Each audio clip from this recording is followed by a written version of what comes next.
तुझे पूरी जिंदगी एक झूठ सिखाया गया है। और वो झूठ दिया किसने?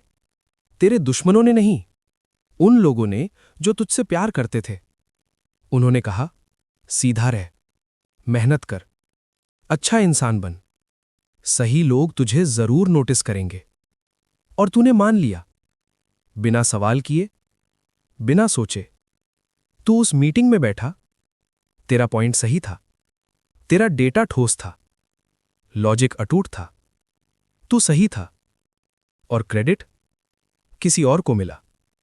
तू उस दोस्त के साथ सालों वफादार रहा, हर बार उसके लिए खड़ा रहा, उसकी प्रॉब्लम सुनी, उसके लिए रातों को जागा, और जब तुझे कुछ चाहिए था, चुप्पी।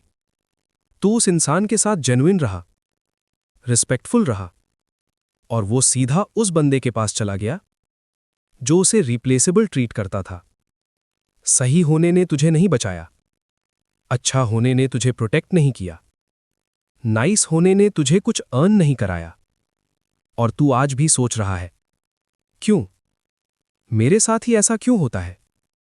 ये ले ब्रूटल जवाब। दुनिया मेरिट को रिवॉर्ड नहीं करती, दुनिया पावर को रिवॉर्ड करती है। सुन ध्यान से, तू अभी 25 साल का है, तो रियलिस्टिकली सिर्फ 6-7 साल बचे हैं अपनी जिंदगी जीने के लिए, अपनी शर्तों पर, अपने रूल्स पर। उसके बाद जिम्मेदारियां आएंगी, समझौते आएंगे, लोगों की एक्सपेक्टेशंस का बोझ आएगा। जिंदगी तुझे मैनेज करेगी, तू उसे नहीं। और इन 6-7 सालों में तू नाइस गाय बना घूम रहा है।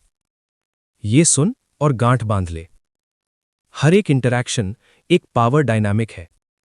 चाहे वो तेरा बॉस हो, तेरा दोस्त हो, तेरी फैमिली हो, या वो बंदा हो जिससे तू पहली बार मिल रहा है। चाहे वो व्हाट्सएप का एक मैसेज हो या एक बड़ी बिजनेस मीटिंग, कोई न्यूट्रल कॉन्वर्सेशन नहीं होती। या तू सिचुएशन को फ्रेम कर रहा है, या तुझे फ्रेम किया जा रहा है। या तू कंट्रोल में है, या सिचुएशन तुझे कंट्रोल कर रही है। और अभी तू कंट्रोल में नहीं है। और सबसे बड़ी प्रॉब्लम यह है कि तुझे पता भी नहीं। यह कोई नया आइडिया नहीं है। 1500 के दशक में एक आदमी था, निकोलो मैकियावेली, फ्लोरेंस का एक पॉलिटिकल एडवाइजर। एक ऐसा बंदा जिसने पूरी दुनिया के सामने वो सच लिख दिया जो सब जानते थे, पर कोई कहने की हिम्मत नहीं करता था। उसने लिखा द प्रिंस। और उस एक किताब ने पूरी दुनिया के रूलर्स, बिजनेसमैन और स्ट्रैटेजिस्ट्स की सोच हमेशा के लिए बदल दी। उसने क्या कहा? प्यार किए जाने से बेहतर है कि तुमसे डरा जाए, अगर दोनों एक साथ संभव ना हो। मतलब, अगर तुझे चूज करना है रिस्पेक्ट और लव में, तो रिस्पेक्ट चूज कर, क्योंकि लव बदलता है, लव कंडीशनल होता है, लव सिचुएशनल होता है।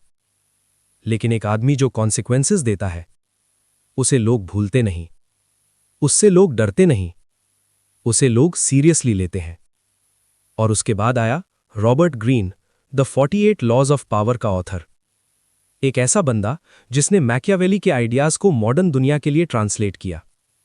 उसने उन सारे हिडन रूल्स को एक जगह लिख दिया जो पावरफुल लोग सदियों से यूज करते आए हैं। उसने क्या एक्सपोज किया? दुनिया में 2 टाइप के लोग होते हैं, जो पावर के हिडन रूल्स जानते हैं और जो नहीं जानते। जो जानते हैं वो जीतते हैं, जो नहीं जानते वो सोचते रहते हैं कि दुनिया अनफेयर है। और तू अभी तक दूसरे ग्रुप में था। आज से नहीं, आज मैं तुझे वो 3 हिडन रूल्स बताऊंगा जो टॉप 1% हर सिचुएशन में यूज करते हैं। चाहे वो ऑफिस पॉलिटिक्स हो, सोशल डोमिनेंस हो, रिलेशनशिप्स हो या कोई आर्ग्यूमेंट हो।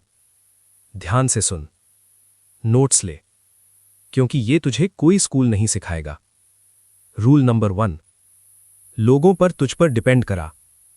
रॉबर्ट ग्रीन का लॉ नंबर 11 है, make people depend on you. सुन, ये मैनिपुलेटिव नहीं है, ये स्ट्रेटेजिक है, ये सर्वाइवल है। समझ एक सिंपल एग्जाम्पल से।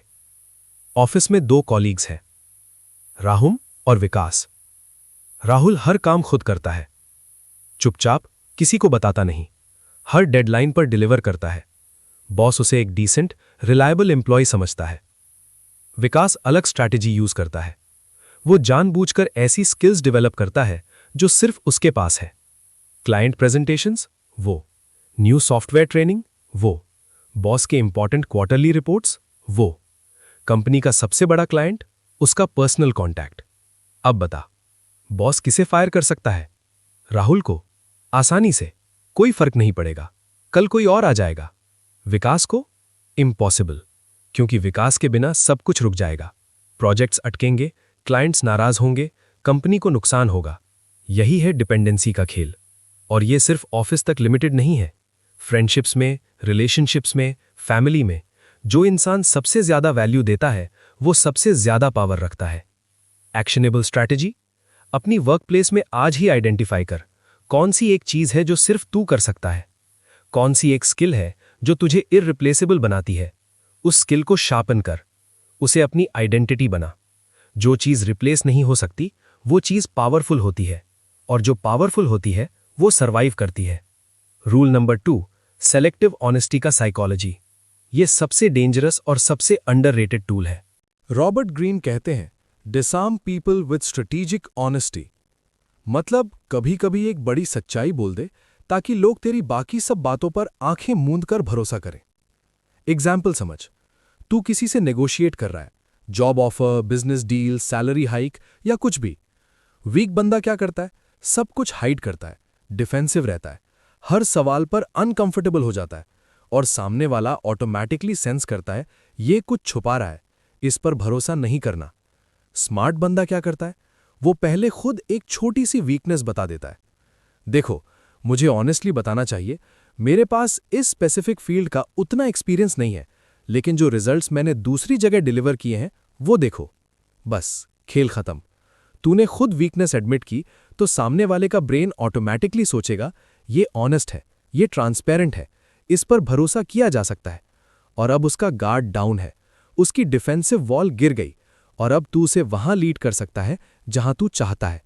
यह है साइकोलॉजी ऑफ ट्रस्ट, और ट्रस्ट दुनिया की सबसे बड़ी करेंसी है। एक्शनेबल स्ट्रैटेजी: अगली बार किसी आर्ग्यूमेंट या नेगोशिएशन में एक छोटी सी बात खुद एडमिट कर। देख कैसे सामने वाला तुरंत सॉफन हो जाता है, उसकी बॉडी लैंग्वेज बदलती है, उसका टोन बदलता है। फिर अपना असली पॉइंट डिलीवर कर। यह है सिलेक्टिव ऑनेस्टी का वेपन। रूल नंबर 3, हमेशा कम बोल, ज्यादा सोचने दे। मैकियावेली और रॉबर्ट ग्रीन दोनों एक बात पर स्ट्रांगली अग्री करते हैं, जो ज्यादा बोलता है वो पावर खोता है, जो कम बोलता है वो पावर रखता है। क्यों? क्योंकि जब तू ज्यादा बोलता है तो खुद को एक्सप्लेन करता है, जस्टिफाई करता है, डिफेंड करता है, और जो खुद को जस्टिफाई करता है वो ऑटोमैटिकली वीक पोजीशन में होता है।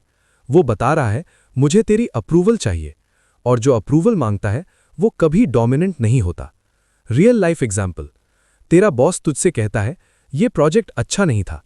वीक रिस्पॉन्स: सर एक्चुअली मैंने बहुत मेहनत की और डेटा ये था और सिचुएशन ऐसी थी, टीम ने कोऑपरेट नहीं किया, और एक्चुअली ये इसलिए हुआ क्योंकि रिसोर्सेज कम थे। तू बोलता जा रहा है, जस्टिफाई करता जा रहा है, बॉस तुझे कमजोर देख रहा है, इनसिक्योर देख रहा है। पावरफुल रिस्पॉन्स: बस मुस्कुरा, थोड़ी देर चुप रह, आंखें मिला, फिर बोल समझ गया, अगली बार बेहतर होगा। बस तूने कुछ जस्टिफाई नहीं किया, तूने खुद को डिफेंड करने की जरूरत नहीं समझी, तूने उसकी क्रिटिसिज्म को कामली एक्सेप्ट किया और आगे बढ़ गया। और यही साइलेंस, यही कंपोजर डोमिनेंस कम्युनिकेट करता है।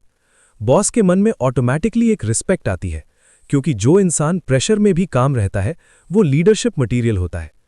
एक्शनेबल स्ट्रैटेजी: आज से एक रूल बना, जब कोई तुझे चैलेंज करे, अटैक करे या क्रिटिसाइज करे, पहले 3 सेकंड चुप रह, सिर्फ 3 सेकंड, ब्रीथ कर, फिर जवाब दे। वो 3 सेकंड तेरी पोजीशन को इंस्टेंटली स्ट्रांग बना देंगे और सामने वाले को अनकंफर्टेबल कर देंगे। ट्राई कर, ये काम करता है। अब मैं तुझसे एक ऐसी बात कहने वाला हूं जो शायद तुझे पसंद ना आए, जो शायद तुझे थोड़ा अनकंफर्टेबल करे, लेकिन ट्रूथ कभी कंफर्टेबल नहीं होता, और कंफर्टेबल लोग कभी जीतते नहीं। सुन, जो लोग मैनिपुलेशन और स्ट्रैटेजी को गलत मानते हैं वो लोग एक्चुअली सबसे ज्यादा मैनिपुलेट होते हैं, क्योंकि जो रूल्स को नहीं जानता वो रूल्स का शिकार बनता है। तू जब भी किसी सिचुएशन में नाइस बनकर गया, तूने एक्चुअली एक चॉइस की। तूने चूज किया कि दूसरा बंदा सिचुएशन फ्रेम करे, तूने चूज किया कि तू पीछे रहे, और उसके बाद तू फेट को ब्लेम करता रहा, किस्मत को ब्लेम करता रहा, दुनिया को अनफेयर कहता रहा। लेकिन सच ये है, दुनिया अनफेयर नहीं है। दुनिया सिंपली उन्हें रिवॉर्ड करती है जो उसके रूल्स जानते हैं। और अब सुन मेरा फाइनल पोलराइजिंग स्टेटमेंट। एक जेन्युइनली पावरफुल इंसान वो नहीं जो सबसे ज्यादा मेहनत करता है, वो नहीं जो सबसे ज्यादा टैलेंटेड है, वो है जो सबसे कम एनर्जी में सबसे ज्यादा रिजल्ट्स लेता है, जो हर सिचुएशन को अपने फेवर में मोड़ना जानता है। और इसे लोग मैनिपुलेशन नहीं, मास्टरी कहते हैं। तू अग्री करता है या नहीं? कमेंट में लिख मास्टरी अगर तू मानता है कि पावर के रूल्स सीखना जरूरी है, और लिख नाइव अगर तू अभी भी सोचता है कि दुनिया सिर्फ मेहनत और अच्छाई से जीती जाती है। दोनों साइड्स को डिफेंड करो। कमेंट में बताओ क्यों तू सही है। और अगर ये वीडियो तेरे किसी दोस्त पर फिट बैठती है, जो अभी भी नाइस गाय बनकर हार रहा है, जो अभी भी सोच रहा है कि दुनिया उसे ऑटोमेटिकली नोटिस करेगी, तो उसे अभी शेयर कर, क्योंकि जानकारी देना सबसे बड़ी लॉयल्टी है। सब्सक्राइब कर, बेल आइकन दबा।